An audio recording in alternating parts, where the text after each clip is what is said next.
At tayo po ay nagpapatuloy sa ating Lectio Continua, meaning continuous reading, or sa madaling salita, yung pamamaraan po ng pag-preach ng salita ng Diyos ay yung tuloy-tuloy.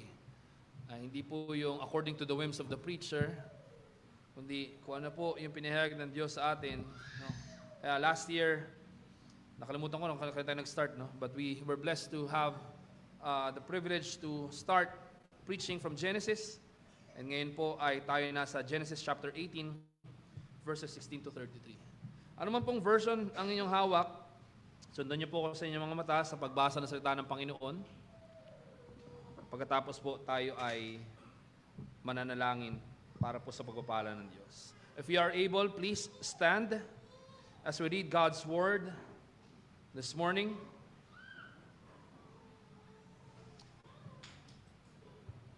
Our text is from Genesis chapter 18, verses 16 to 33. Hear the word of the Lord. Then the men set out from there, and they looked down towards Sodom. And Abraham went with them to set them on their way. The Lord said, "Shall I hide from Abraham what I am about to do? Seeing that Abraham shall surely become a great and mighty nation, and all the nations of the earth shall be blessed in him. For I have chosen him, that he may command his children and his household after him to keep the way of the Lord by doing righteousness and justice, so that the Lord may bring to Abraham what he has promised him." Then the Lord said, "Because the outcry against Sodom and Gomorrah is great, and their sin is very grave, I will go down to see whether they have done altogether according to the outcry that has come to me. And if not, I will know." So the men turned from there and went towards Sodom, but Abraham still stood before the Lord. Then Abraham drew near and said, "Will you indeed sweep away the righteous with the wicked? Suppose there are 50 righteous within the city. Will you then sweep away the place and not spare it for the 50 righteous who are in it? Far be it from you to do such a thing, to put the righteous to death with the wicked, so that the righteous fare as the wicked. Far be that from you. Shall not the judge of all the earth do what is just?" And the Lord said, "If I find at Sodom 50 righteous in the city, I will spare the whole place for their sake." Abraham answered and said, "Behold, I have undertaken to speak to the Lord, I who am but dust and ashes. Suppose 5 of the 50 righteous are lacking. Will you destroy the whole city for lack of 5? And he said, "I will not destroy it if I find 45 there." Again he spoke to him and said, "Suppose 40 are found there." He answered, "For the sake of 40 I will not do it." Then he said, "Oh, let not the Lord be angry, and I will speak. Suppose 30 are found there." He answered, "I will not do it if I find 30 there." He said, "Behold, I have undertaken to speak to the Lord. Suppose 20 are found there." He answered, "For the sake of 20, I will not destroy it." Then he said, "Oh, let not the Lord be angry, and I will speak again but this once. Suppose 10 are found there." He answered, "For the sake of 10, I will not destroy it." And the Lord went his way when he had finished speaking to Abraham, and Abraham returned to his place. Thus far, the reading of God's word. This is the word of the Lord. Let us receive it into our hearts and into our minds with humility and thanksgiving before our God. Let us pray. Lord, we thank you for once again blessing us with the privilege not only to read your word, but to also hear it proclaimed to us, through which we will once again hear the proclamation of the gospel of your grace in Jesus Christ, our Savior and Lord. We ask, Lord, that you will bless us, everyone that you have brought in this place. Bless your servant, that despite all his shortcomings, your grace shall be his competence. Your grace shall be his power. Your grace shall be his way of delivering boldly, faithfully, and masterfully nothing but the very Word of God. We entrust to your hearts and our minds. Grant us wisdom, O Lord, that we may understand your Word not only in our minds, but also in our hearts. Grant us, Lord, with your grace, that we may respond to your Word with humility, and that we will thank you, not only in words, but also in deeds, showing how grateful we are for the grace that you have given to us all, for the sake and through the merit of our Lord and Savior, Jesus Christ. Be glorified in our midst, in our faith, be edified, be fortified, be strengthened. To you be all the glory. In the name of our Lord and Savior, Jesus Christ, we pray. Amen. Tayo po natin makaupo na.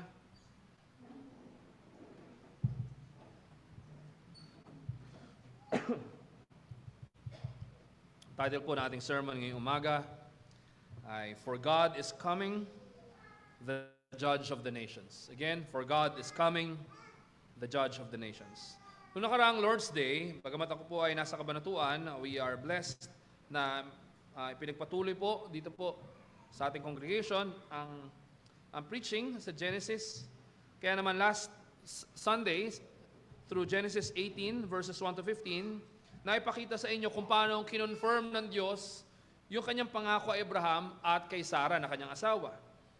At anong pangako na yun? That a son will certainly be born to them, at ang karagdagan doon ay kung kailan ito eksaktong mangyayari. Ito ay in contrast with the absence of the definite time of fulfillment of that promise in the former appearances of the Lord to Abraham, gaya na pag-aralan natin in the past. Pero sa kabila, nung hindi makakailang definite na information na binigay na ng Diyos sa pag-confirm ng promise na yung kay Abraham kay Sarah, makita natin na si Sarah ay tumawa in disbelief. Si Sarah ay natawa, tumawa, dahil hindi niya mapaniwalaan yung sinabi ng Diyos. Hindi lang yun. In doing so, the Lord Himself confronted Sarah regarding her reaction to God's promise. At dahil doon, out of fear, si Sarah ay, tulad ng kanyang asawa, na si Abraham, ay nagsinungaling sa Diyos. Pero malinaw, napalahan tayo noong nakarang linggo, na ang Diyos hindi niya in-excuse si Sarah sa kanyang disbelief. Dahil maliwanag, sinasabi ng Diyos, yung kanyang pangako, ito yung definite time, it will be fulfilled.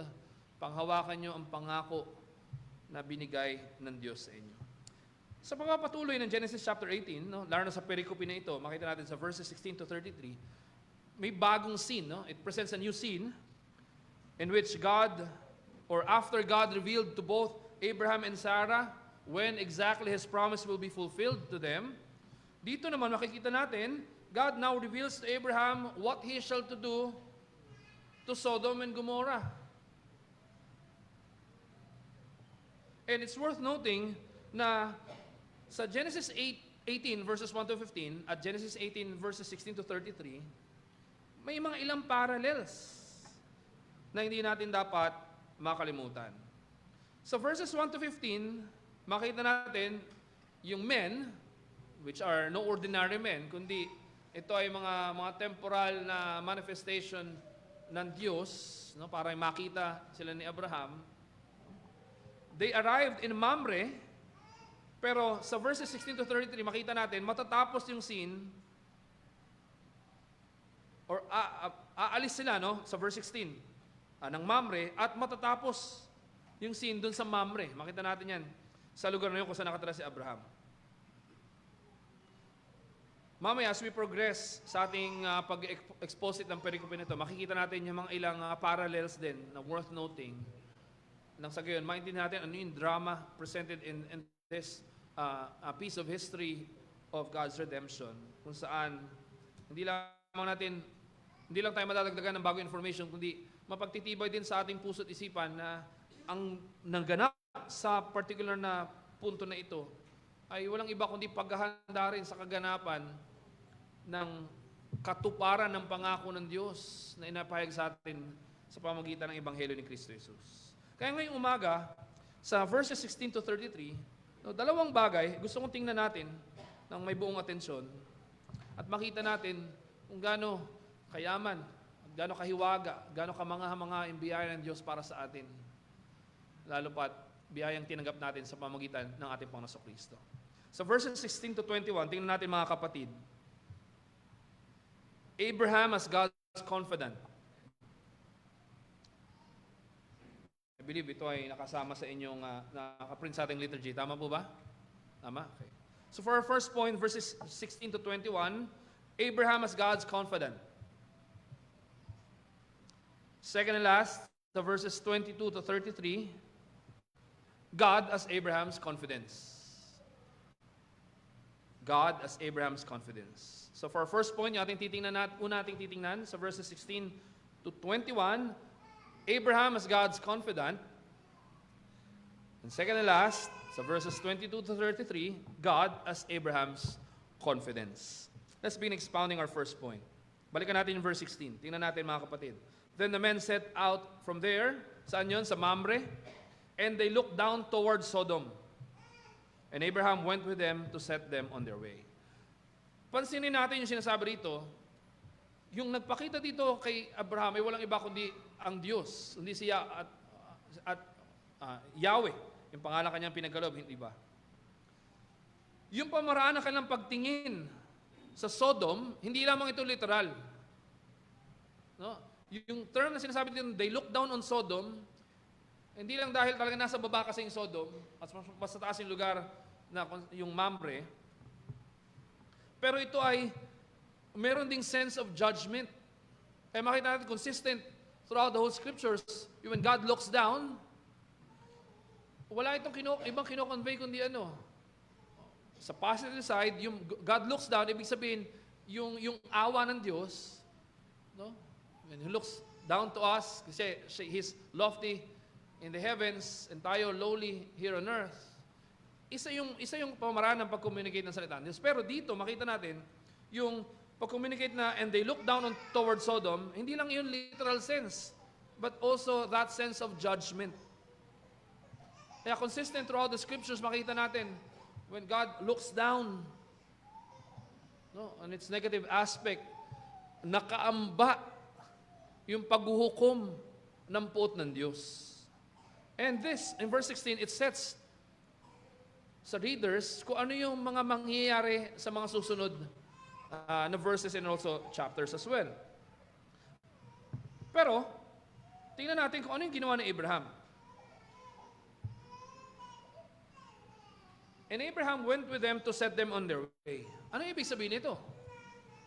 Bagamat ginawa na ni Abraham ang lahat sa pag-welcome sa mga taong ito, no, into his house or to his home, pero napakagandang tingnan natin kung anong ginawa ni Abraham dito, no? And Abraham went with them to set them on their way. Wala itong ibang pinatutukoy kundi yung hospitality ni Abraham toward them. And it's a big deal. Bakit? Hindi lamang inasikaso ni Abraham sa kanyang tahanan, itong mga guests na ito, kundi baging paglabas ng tahanan, di ba?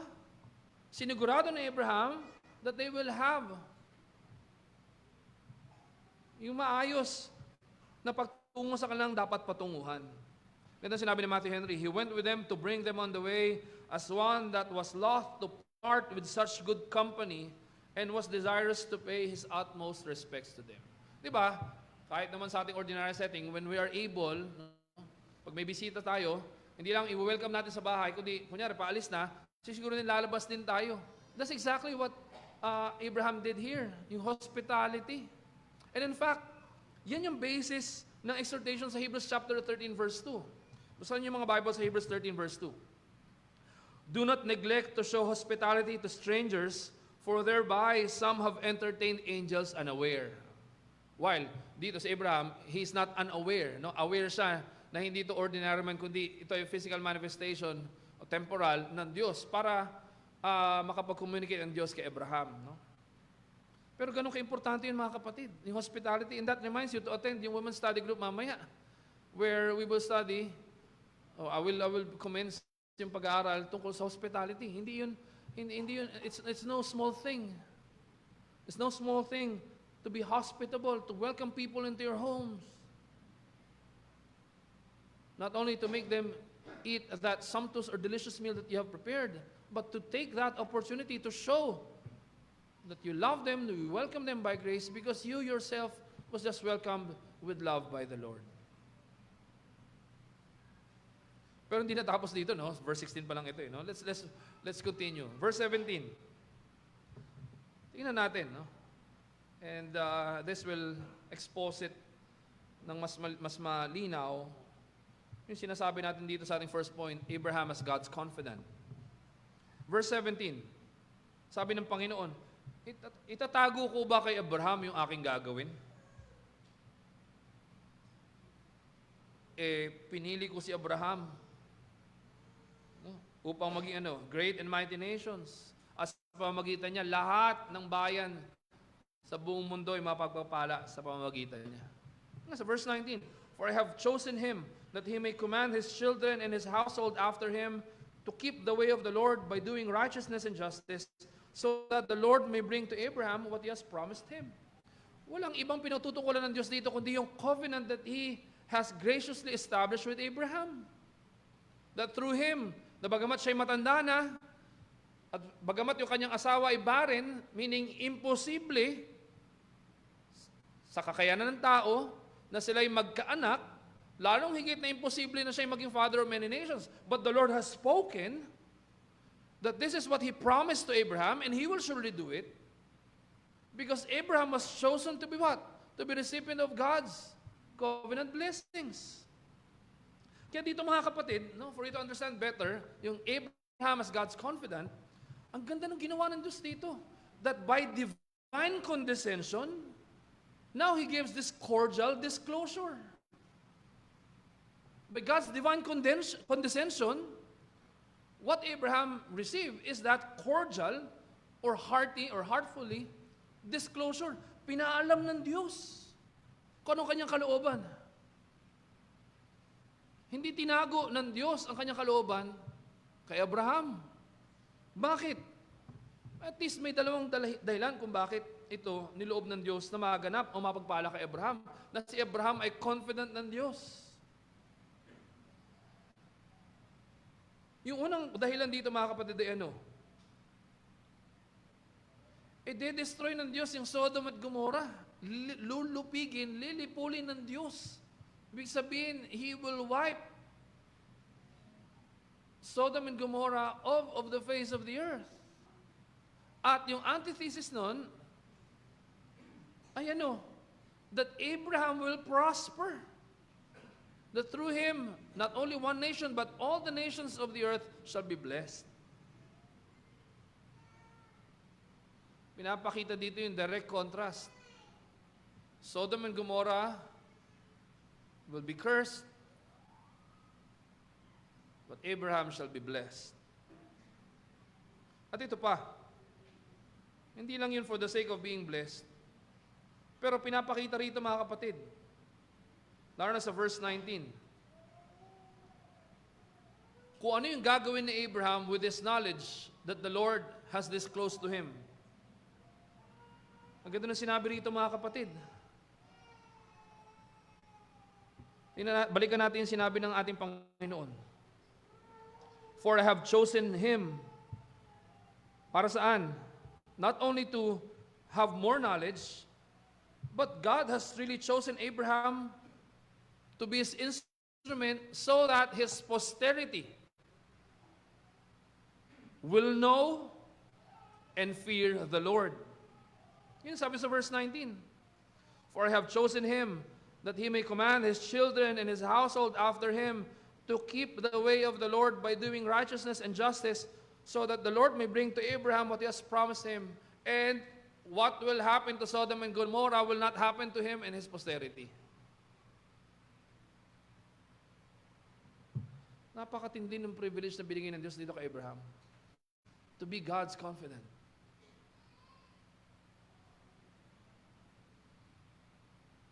No wonder. Buksan nyo, Isaiah 41 verse 8. Ano ang tawag kay Abraham? The Lord spoke.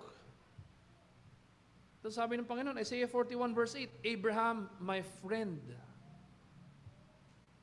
2 Chronicles chapter 20 verse 7. The instrument whom the Lord used to deliver His word, ano sabi? Pertaining to Abraham, of Abraham your friend. James chapter 2 verse 23. Ano sabi? Si Abraham was what? Called a friend of God. Ano ko, kakantahin niyo, tumatakbo na sa isip niya, di ba? Di ba? Who am I? Nag-concert pa, no? Sino ang kasama niya? Yung ex-wife niya o yung bago?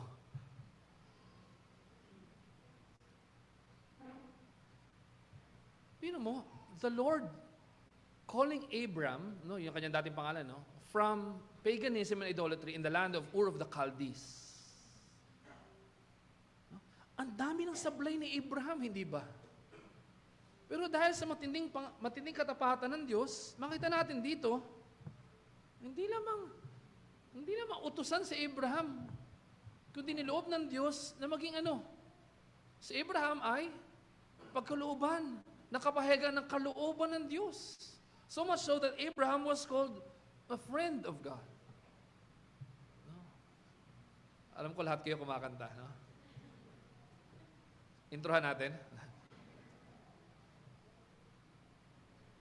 Hindi lamang siya vassal, hindi ibig sabihin hindi nawala yung suzerain ang Diyos, vassal si Abraham. Yun yung basis, yung covenant treaty na iyon. No? Pero dahil doon, makita natin, lubos-lubos yung pagpapala ng Diyos. That Abraham was received as God's confidant. And sabi dito, shall I hide? The Lord is speaking to Himself in the form of those men. No? Tatago ko ba kay Abraham yung ating gagawin? Hindi. Of course, ang sagot doon na hindi. Kasi nga, dineclare nga ng Diyos.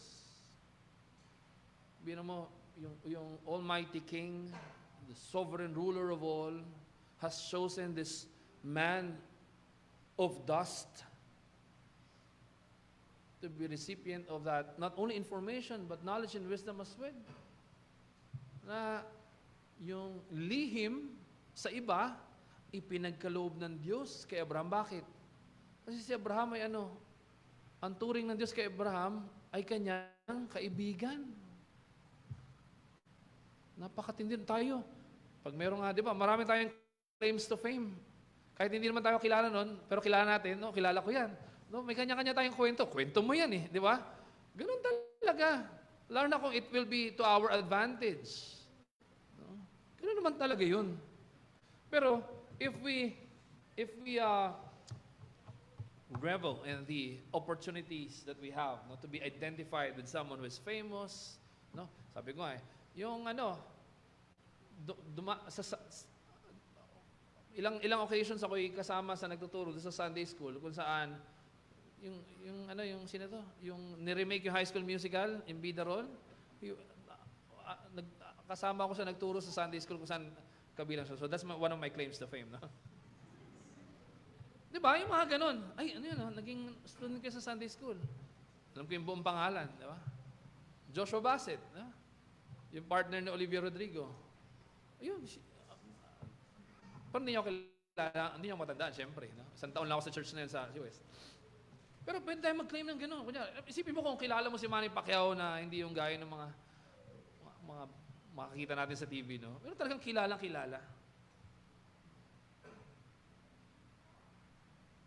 Ito pa kaya.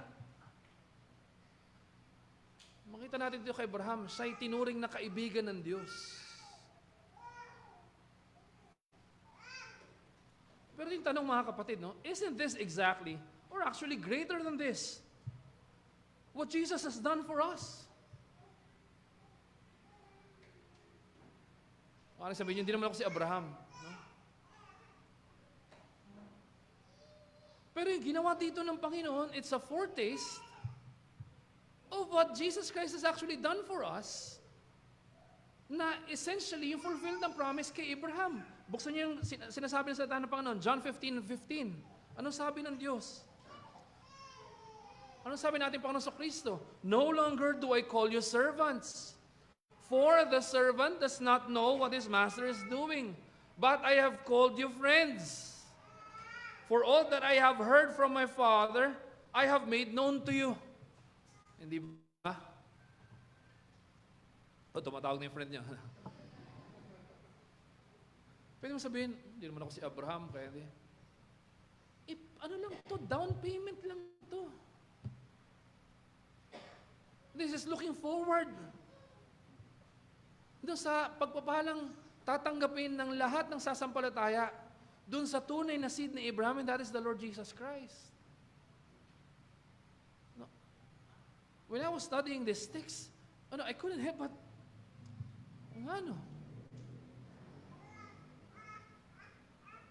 kung hindi man exactly, actually greater than this yung ating tinanggap.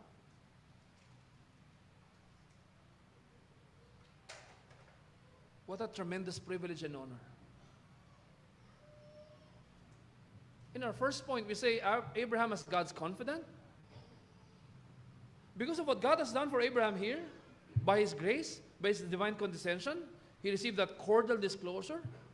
Tayo makakasigurado din tayo na sa kabila ng hindi tayo karapat-dapat, sa kabila nga na tayo mga kaaway ng Diyos, pero dahil sa Kanyang biyaya, hindi lang lingkod ang turing ng Diyos sa atin, kundi kabahagi sa Kanyang kaharian. And every day we receive that privilege, or rather, that privilege is enriched in our lives daily. Hindi natin kailangan mangamba o manghula. Sa halip, binigay ng Diyos sa atin yung kaparaanan ng pagpapahayag ng Kanyang kalooban sa atin.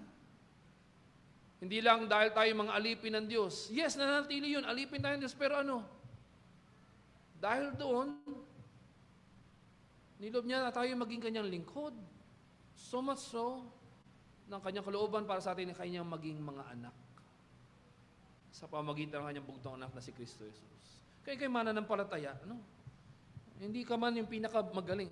I hate to break it to you, just because you are a believer in Christ, it doesn't mean that automatically you will be the best when it comes to integral and differential calculus. No, that's not how it works.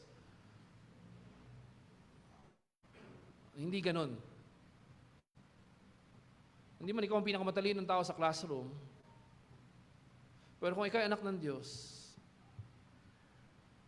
by God's divine condescension, He cordially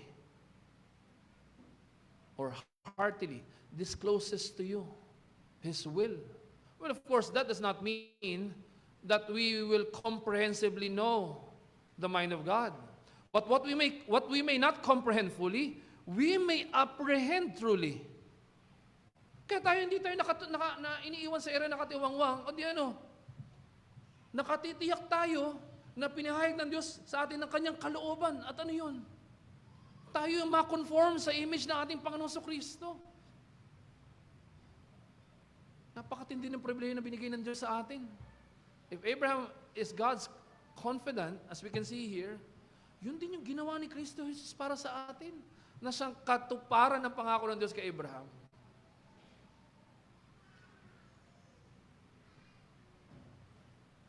What a tremendous privilege and honor. Nawa sa biyaya ng Panginoon, huwag nating squander yung privilege na yun. Makita natin kung gaano tayo pinagpala ng Diyos sa pamagitan ni Kristo Jesus. Now let's continue. Verse 20. Ano sabi? And then the Lord said, because the outcry against Sodom and Gomorrah is great, and their sin is very grave, I will go down to see whether they have done altogether according to the outcry that has come to me, and if not, I will know. Dito, gaya ng binabanggit ko na sa pasimula, may makikita naman tayong parallel, Sa verses 1 to 15 at verses 16 to 33, specifically, makikita natin yung parallel between the two. Doon sa verse 1 to 15, the Lord was provoked by the almost silent na laughter ni Sarah. Perhaps hindi narinig ng iba, hindi narinig ni Abraham, pero narinig yun ng Diyos, and the Lord was provoked. Yung tunog ng tawa ni Sarah. But here, ang nagpo-provoke sa Diyos ay hindi tawa na almost silent, kundi the loud outcry to heaven against Sodom and Gomorrah.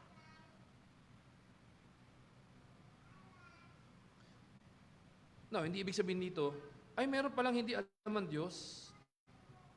Actually, it is by God's mercy and grace. Pwede niyang tupukin in an instant yung Sodom and Gomorrah, pero anong ginawa niya? Dito yung sinasabing outcry, it carries that legal term. Hinaing. Hindi lang ito may umiiyak doon, kundi nagsusumamo sa Diyos dahil sa kasamaan na ginagawa ng mga kaaway ng Diyos laban sa kanila. Yun yung dahilan kung bakit pumarito ang Diyos dito sa particular scene na ito upang establish sa kanilang harapan, sa kanilang mga mata, ang indubitable na evidence ng kasamaan ng Sodom at Gomorrah na siyang dahilan kung bakit sila itutupukin ng Diyos. Ang tindi nga nung sinasabi nito indeed, no? Yung term dito na indeed, sabihin kung walang maikakaila na kasamaan dito sa Sodom at Gomorrah. Now, ito yung tension, ito yung conflict dito mga kapatid. No? Abraham knew that what the Lord says He will do, He will do. Alam yun ni Abraham, ilang taon na, ilang dekada na lumipas, sinabi na bibigyan siya ng anak, no, dami niya ng sablay, pero sa katapos-tapusan, no, bago siya matulog, na-establish sa kanyang isip at puso na kung anong sinabi ni Yahweh na gagawin niya. And alam ni Abraham yung kasamaan sa Sodom and Gomorrah. At ang problema, yung kanyang kinsman na si Lot at yung pamilya niya, nasa Sodom at Gomorrah. Kaya alam ni Abraham na kung ang sinabi ng Diyos na lulupigin niya, o lilipulin niya, o tutupukin niya yung Sodom at Gomorrah, alam ni Abraham na gagawin yun ng Diyos. Pero nandun si Lot, yung kanyang kamag-anak. Nandun din yung pamilya ng kanyang kamag-anak. And that brings us to our second and last point, no, as the story progresses. Not only that we have seen Abraham as God's confidant, dito sa verses 22 to 33, makita natin God as Abraham's confidence. And what do I mean by saying that? Sa pagpapatuloy, no, verse 22 hanggang 33. Actually, mukhang mahaba to, pero makita natin may bargaining lang na ginawa si Abraham. No? Pero wala itong ibang pinatutungkulan kundi yung confidence ni Abraham sa Diyos, that God is Abraham's confidence for what? Yung wisdom ng Diyos, yung justice ng Diyos, yung righteousness ng Diyos, yung holiness ng Diyos. At yung confidence ni Abraham na ang Diyos ay may nag-uumapaw na biyaya at di matatawarang habag.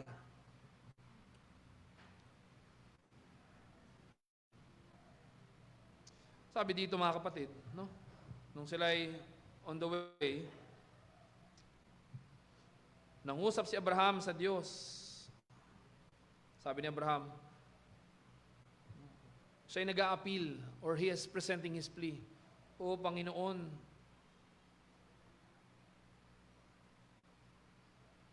papatayin mo ba yung mga matuwid kasama ng mga masasama? Paano kung merong 50 na matuwid sa city na yun? Papatayin mo din ba sila kasama ng mga masasama? Sabi doon sa verse 25, na siyang basis ng appeal ni Abraham kay Yahweh. No? Sabi niya, far be it from you to do such a thing, to put the righteous to death with the wicked. Tandaan yan, to put the righteous to death with the wicked, so that the righteous fare as the wicked. Far be that from you. Shall not the judge of all the earth do what is just? So yung basis ng appeal ni Abraham ay ito, hindi, alam ko si Yahweh matuwid, banal, makatwiran, at puno ng habag, at nakakaalam ng lahat ng bagay. Nakasisigurado si Abraham na hindi gagawin ng Diyos yung anumang masama. Lahat ng gagawin ng Diyos ay mabuti. Pero sa kanya, meron tension. Sa isip ni Abraham, mamamatay din yung mga mabubuti kasama ng masasama. There must be a way.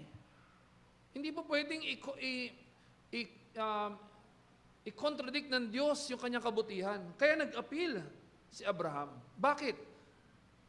God is Abraham's confidence. And for what is that confidence? Confidence in God's abounding grace and overflowing mercies repeatedly shown to him and his household. Si Abraham mismo makapagpapatunay na ang Diyos mahabagin, ang Diyos maawain, ang Diyos ay puno ng pag-ibig. Ang Diyos ay puno ng biyaya. Kasi nga, siya mismo nakailang sablay sa harapan ng Diyos. There must be a way. At hindi po pwedeng i-dishonor ng Diyos ang kanyang sarili. Kaya si Abraham ay nag-appeal. Yung basis ng appeal ni Abraham sa Diyos ay yung confidence niya ay walang iba kundi ang Diyos na mabuti, tapat, at puno ng habag.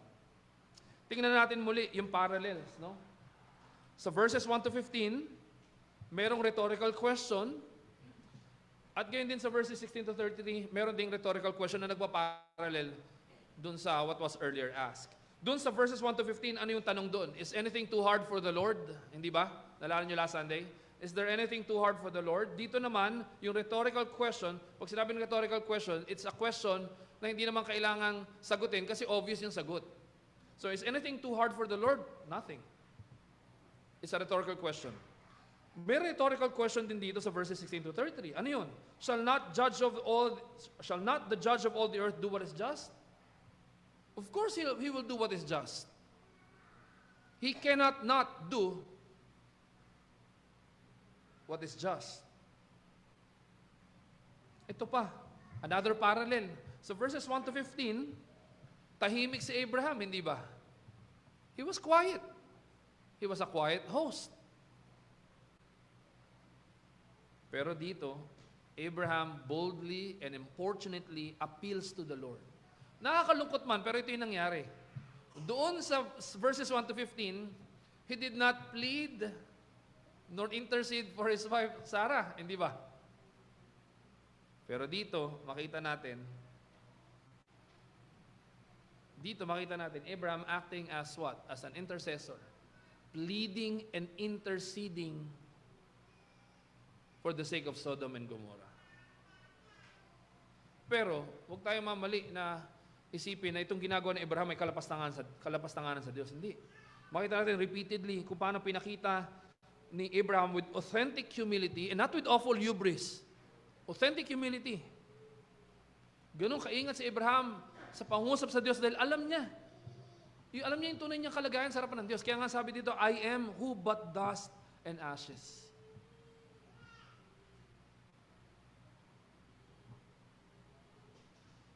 Confidence si Abraham, pero with care, sa pag-appeal sa Diyos, yung confidence niya hindi sa kanya sarili, kundi sa katotohanan ng kabutihan, kahabagan ng Diyos na kanyang sinasamba, na nag-establish ng covenant with Him. Kaya ang ganda ng paalala ni Calvin, I couldn't help but post this. Also with Matthew Henry, no? Whosoever, sabi ni Calvin, therefore seems to himself to be something, let him turn his eyes to God, and immediately he will acknowledge himself to be nothing.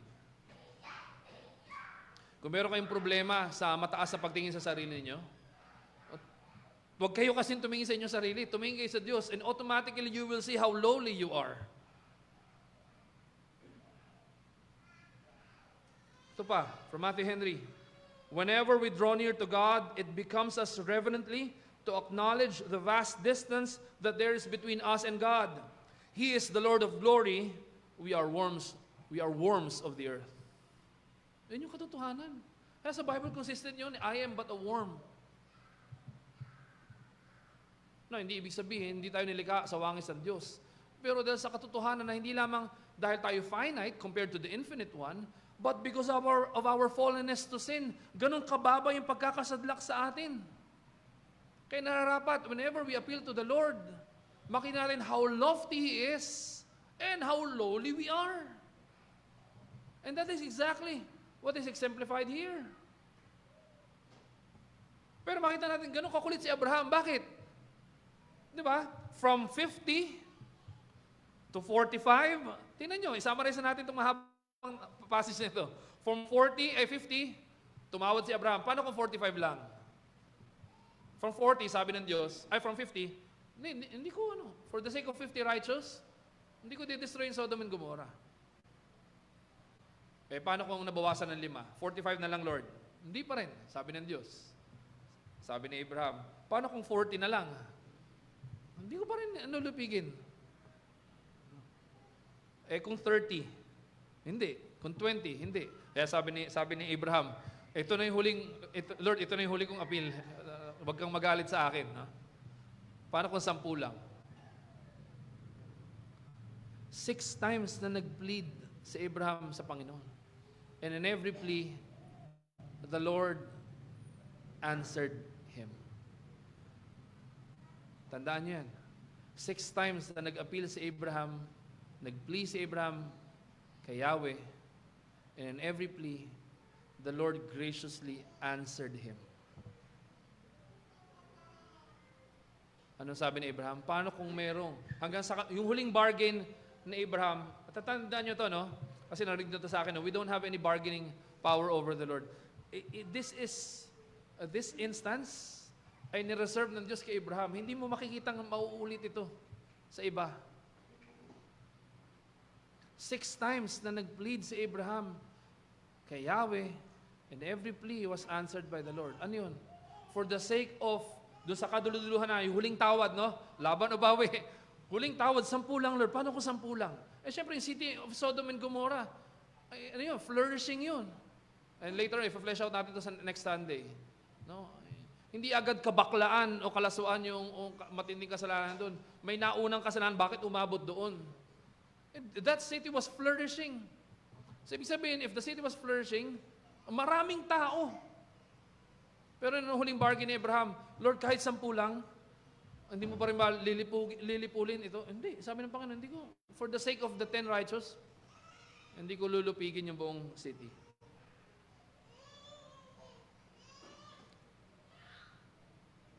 For the sake of 10 righteous. And mind you, the righteous that Abraham was pertaining to ay mga righteous only by God's grace. Meaning, recipient of righteousness. Kasi mga makasalanan, ngunit binigyan lamang ng Diyos ayon sa kanyang kabutihan na makatanggap ng katuwiran.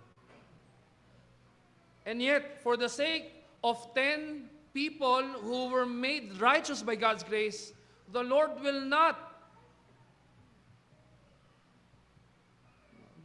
not consume with His wrath the whole city.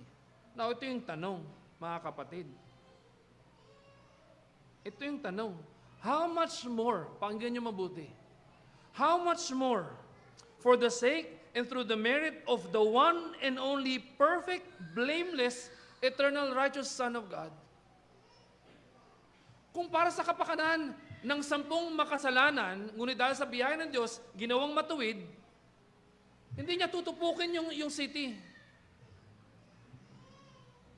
Paano pa kaya na sa pamamagitan ng nag-iisang blameless, perfect, and eternally righteous who is the very Son of God Himself?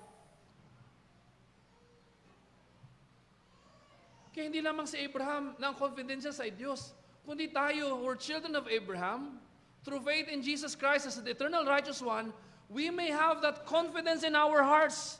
No matter what the world throws against us, that confidence remains the same. For the sake of the one and only perfect, righteous Son of God, makakaasa ka that if you are in Him, mapanghawakan mo yung pangako ng Diyos. Ano yun? For God did not destine us unto His wrath, but unto His grace.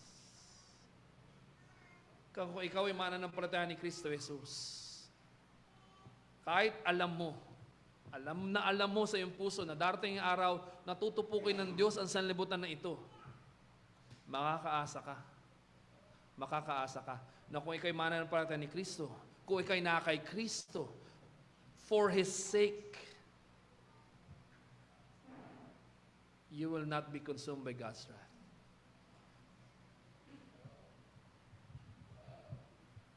God is your confidence if Jesus Christ is your Savior and Lord. Ang nakalulungkot mga kapatid, no? A way of application. Araw-araw, pilit nating fina-fabricate yung ating sariling source ng confidence sa buhay. Pakinggan niyo mabuti. Sa araw-araw, Pilit tayo nagmamanufacture ng sarili nating version ng confidence sa ating buhay. So ano nangyari sa atin? We find ourselves what? Defeated, deflated, hopeless and desperate. Well, anong kabutihan ng Diyos sa atin? Kahit gano'n yung nangyayari sa atin, if you're in Christ, the Lord promises to you that you're eternally secured and safe in His arms. By His grace, the Lord fixes again our gaze upon the Lord Jesus Christ who is seated at His right hand. Kaya rin makapagpapatunay, halos gumapang kayo papunta sa church na ito, sa araw na ito, sa lahat ng mga pinagdaanan sa nagdaang linggo. Hindi ba? Ay, may mga damo-damo pa sa katawan. Well, figuratively, no? That's what I mean. Halos digmaan. Hindi lang halos, talagang digmaan. Halos gumapang ka na papunta dito sa lugar na ito. Pero ang dahilan ko, bakit ka narito? Hindi dahil mas mabait ka sa iba. Hindi dahil mas matuwid ka sa iba. Hindi dahil meron kang offering sa Diyos na katanggap-tanggap. Sa halip pa yan, no? Because what God promised to Jesus Christ Himself, what the Father promised to the Son, mapanghawakan natin. If we are in Christ. Christ is our confidence. Yeah, no wonder, sabi ni Apostle Pablo, di ba? Thanks be to God. That in Christ, He always leads us to that triumphal procession.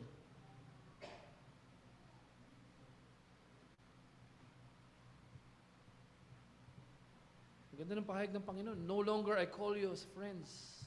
As servants, but I call you my friends. Hindi lamang dinisclose sa atin ng Panginoon sa Kristo yung kalooban ng Ama, kundi sa kapahayagan na yung kalooban hindi na tayo kabahagi sa pagbubuhusan ng puot ng Diyos. Bakit? Si Kristo Jesus na mismo, hindi lang yung uminom, kundi sumalo ng lahat ng puot ng Diyos para sa ating mga kasalanan. Kaya sa pananampalataya kay Kristo Jesus, makatitiyak tayo.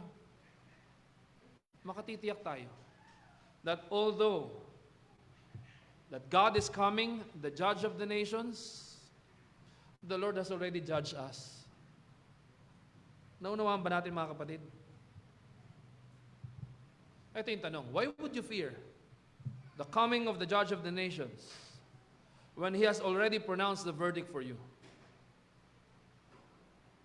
Alam mo bakit ganun yung pleading ni Abraham? Alam ni Abraham kung anong gagawin ng Diyos na pagtubok sa Sodom and Gomorrah. Kaya ganun na naman yung pangamba niya. Lalo pat nandun si Lot, yung mga pamilya ni Lot. Naunawa ni Abraham. But mind you, yung ginawa ng Panginoon sa Sodom and Gomorrah, wala ayon. Wala yun sa kalingkingan nung gagawin ng Diyos sa pagbabalik ni Kristo Jesus. Kaya nga sa pronouncement ng Panginoon, Iso Kristo, sa woe to you Bethsaida, woe to you Chorazin. Ano sabi ng Panginoon? Mas bearable pa yung ginawa ng Diyos sa Sodom and Gomorrah kaysa gagawin ng Diyos sa kanyang pagbabalik. Ito yung kagandahan, mga kapatid. Kahit alam mo sa isip mo, kahit anong tanggi mo, alam mo kung gaano kalunos-lunos yung gagawin ng Diyos na pagpaparusa sa lahat ng kanyang away sa kanyang pagbabalik. Pero hindi ka matatakot. You will not fear. You will not fear the coming of God, the judge of the nations. Bakit? Kasi He has already pronounced the verdict for you. Ano yung verdict na yun? Guilty of sin and condemnation, and yet gifted with the Savior who is the Christ. Kaya nga sa Romans 8 verse 1 sabi, therefore, there is now no condemnation to those who are in Christ Jesus.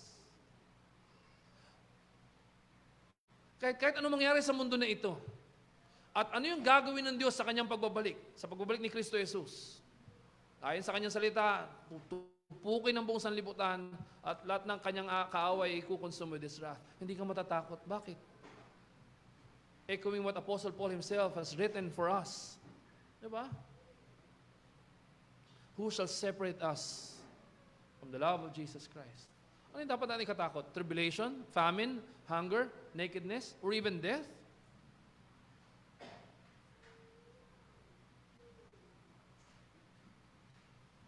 We will not fear the coming of God, the judge of the nations. Bakit? Although He will come to the world to exact His vengeance against His enemies. Kasabay nun yung pagbabalik ni Kristo Jesus para sa atin ay upang tayo ay kunin na permanently patungo sa Kanya. Not only as His servants, not only as His friends, but as His brothers and sisters by grace. In closing, mga kapatid, ano yung dahilan kung bakit in God's condescension siya nagpakita kay Abraham dito? Diba? Sabi niya, no? Labis-labis pa nga yung biyaya at habag ng Diyos eh. Pupunta siya sa Sodom para quote-unquote alamin kung yung mga hinaing na pinarating sa kanya, yun yung tunay na nagaganap. Of course, alam ng Diyos talaga, pero andun yung kanyang long-suffering and forbearance eh. Pero titandaan natin, God hears the cry unto Him of His children against all the evil that is done to them on account of God.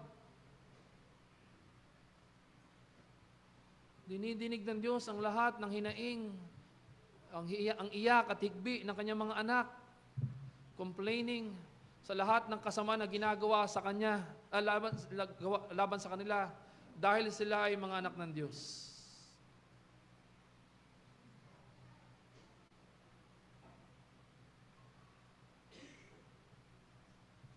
Gusto mo na ba sumuko? We have a friend. Last year, namatay yung kanyang tatay. A few weeks ago, namatay yung kanyang nanay. And sabi ko, pre, ano mga message mo? Message mo lang ako. Sabi niya, ngayon pre, andyan yung mga kapatid ko, no? Pero pag umalis na, bumalik na abroad, hindi ko alam. Hindi ko alam kung anong ano. Sabi ko, wag mo kontakin mo ko kahit anong oras. So I can't say. Sabi ko, pre, hindi ko pwedeng sabihin sa'yo na intindihan ko yung pinagdaraanan mo. Hindi. Although I myself have fair share of scare. Just the past week. No, nagkaraang linggo lang, naisip na ako, mga 5 taon na lahat ako mabubuhay o ganito. No? Naisip ako sino papalit sa akin. Ganito. Yes, we are not afraid of death. It's the dying that we are afraid of. Nevertheless, for crying out loud, mga kapatid, at maging ating mga panauhin, ano man ang mangyari sa ating buhay sa sanlibutan na ito, at kahit yung mga mangyayari na wala na tayo, hindi tayo kailangan mangamba.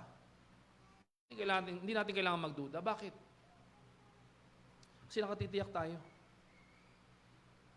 Hindi lamang tayo ginawang confident ng Diyos, kundi mananatili that He is our confidence.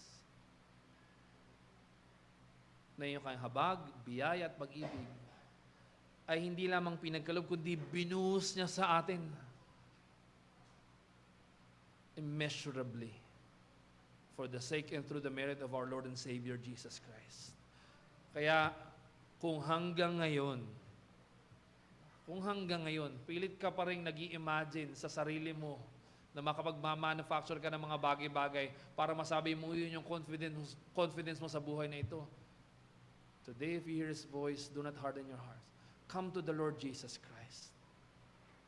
Come to the Lord Jesus Christ in true faith. Believe in Him.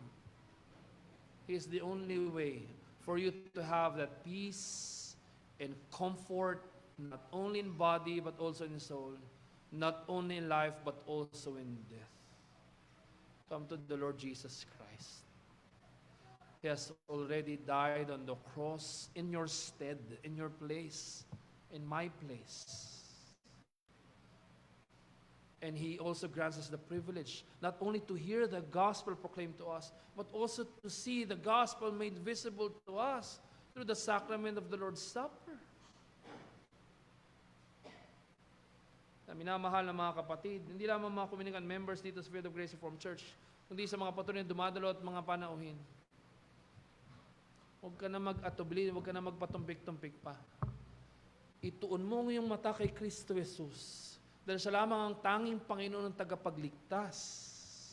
At sa pamamagitan lamang niya, no? Ikaw, nakaaway ng Diyos, ay maituturing hindi lamang maging lingkod, hindi lamang maging kaibigan, kundi maging anak ng Diyos na magpawalang hanggang makakapiling sa kalangitan. Huwag ka na magmatigas ng puso. Magpakumbaba ka sa harap ng Diyos. Si Kristo Jesus lamang ang tangi mong kailangan para makasigurado ka na sa pagbabalik ng Diyos, hindi ka kasama sa tutupukin, kundi kasama ka sa i-welcome na ano. Hindi lamang, ikaw na utusan. Hindi. Come. Share with the joy of thy God. Oh, what a sight to behold. Oh, how we look forward to that. At habang hindi pa iyon nagaganap, hindi pa dumarating yung oras na yun na tinakda ng Panginoon, let us not fret. Let us not fret because of what's happening around us, na parang yung masasama, yung pa yung nagpa-prosper, yung masasama, yung hindi na mamatay. Darating yung araw, tinakda ng Panginoon, that we shall all behold what the Lord has promised to do. Come to the Lord Jesus Christ. Believe in Him in true faith. Rest in Him, for His promise remains true. Come to me, all you who are weary and heavy laden, and I shall give you rest. Let us pray. Lord, maraming salamat po